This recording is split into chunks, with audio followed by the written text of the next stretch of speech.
Mastering the moves. Unlocking English slang.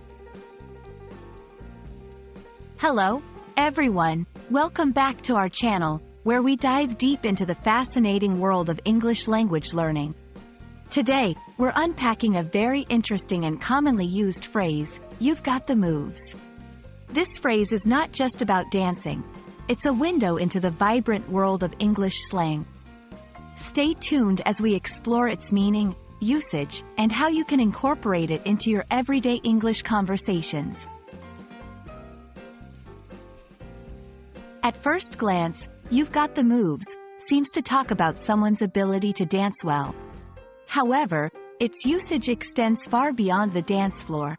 This phrase is a versatile piece of slang that's used to complement someone's skill, style, or finesse in any activity. Whether it's sports, a social situation, or even solving a difficult problem, when someone says, "You've got the moves," they're applauding your proficiency and grace in handling the situation. While the exact origins of "you've got the moves" are hard to pinpoint, it's clear that this phrase has roots in the world of dance and music, where the ability to move well is highly prized. Over time, its usage spread into other areas of life, reflecting the adaptability and creativity of English slang. This phrase has been popularized through songs, movies, and social media, making it a staple in casual English conversations. To help you understand how to use "You've got the moves," let's look at some examples. 1. In sports.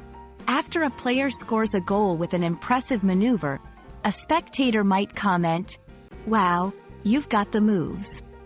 2. In social settings.